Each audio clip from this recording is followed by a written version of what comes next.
আমি তোমাদেরকে আগে একটা এক্সট্রিমলি সরি বলে নিচ্ছি। আমি এই কোশ্চেন সলিউশনটা ভুল করেছি।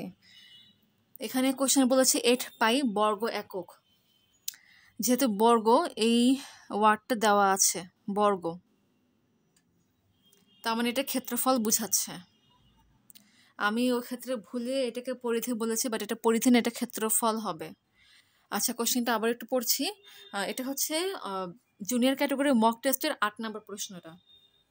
ফায়েজা চিত্রের মতো একটি খাম তৈরি করেছে যা দুটি বর্গক্ষেত্র নিয়ে গঠিত। সে লক্ষ্য করলো যে সেই খামের ভেতরে সর্বাধিক 8 পাই বর্গ এককের একটি বৃত্তাকার চিঠির কাগজ ফিট করতে পারে। 8 পাই বর্গ একক বলেছে, যেহেতু বর্গ ওয়ার্ডটা ইউজ করেছে, তার মানে এটাকে ক্ষেত্রফল বোঝাচ্ছে, ক্ষেত্রফল। আমি এর আগে ভুলে পরিধি বলেছিলাম, বাট সেটা পরিধি হবে না, সেটা ক্ষেত্রফল হবে। 8 পাই বর্গ একক ক্ষেত্রফলের একটি বৃত্তাকার চিঠি কাগজ ফিট করতে পারে। অর্থাৎ এই যে সম্পূর্ণ বৃত্তাকার চিঠিটা আছে তার ক্ষেত্রফল হচ্ছে কি 8 পাই বর্গ একক। বৃত্তের ব্যাসার্ধ যদি আর হয় তাহলে তার ক্ষেত্রফল কি হয়? পাই আর স্কোয়ার। আবার বলছে একটা বৃত্তের ব্যাসার্ধ যদি আর হয় তাহলে তার ক্ষেত্রফল কি হয়? পাই আর স্কোয়ার। অর্থাৎ পাই আর স্কোয়ার সমান সমান হবে কি 8 পাই। অর্থাৎ পাই আর স্কোয়ার এর মান সমান সমান কি হবে? 8 পাই। তাহলে আর স্কোয়ার এর মান কি? এর মান হচ্ছে 8। যদি আর স্কোয়ার এর মান 8 হয় তবে আর এর মান কি হবে? √8।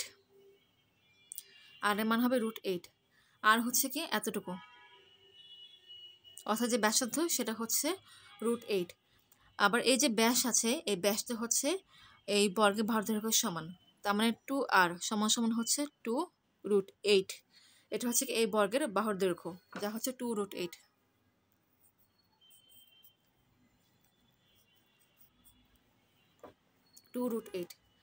আচ্ছা, কোশ্চেনে বলেছে তাহলে উপর যে বর্গক্ষেত্র আছে, এখানে যে বর্গক্ষেত্রটা আছে তার ক্ষেত্রফল কি সেটা বের করতে হবে। শুধুমাত্র যে জায়গাগুলো ভুল করেছে সেটা একটু আমি সংশোধন করে দিচ্ছি। এটা একটা সমকোণী ত্রিভুজ, এটা হচ্ছে অতিভুজ। অতিভুজ স্কোয়ার অর্থাৎ 2√8 হোল স্কোয়ার সমান সমান হচ্ছে লম্ব স্কোয়ার প্লাস ভূমি স্কোয়ার। অর্থাৎ 2 × a স্কোয়ার হচ্ছে 4 × 8। কিংবা লিখতে পারি 8 × 4। √8কে স্কোয়ার করলে 8 পাবো, ইন্টু 2কে স্কোয়ার করলে 4 পাবো। 4 হচ্ছে 32, অর্থাৎ এটা হবে 32। 2 পাশে গুণ এ পাশে ভাগ, 32 ভাগ 2 হচ্ছে 16।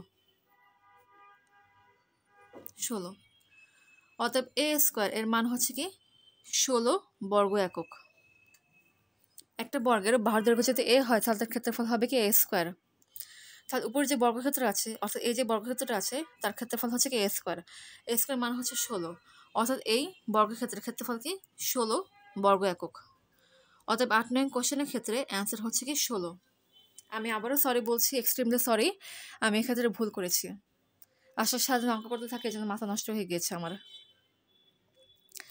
এখানে কোশ্চেন বলছে 8 পাই বর্গ একক, যেহেতু বর্গ ওয়ার্ডটা ইউজ করেছে এর জন্য এটাকে ক্ষেত্রফল বোঝাচ্ছে, পরিধি না। আবার বলছি যেহেতু এখানে বর্গ ওয়ার্ডটা ইউজ করেছে তাই এটা ক্ষেত্রফল বোঝাচ্ছে, পরিধি না।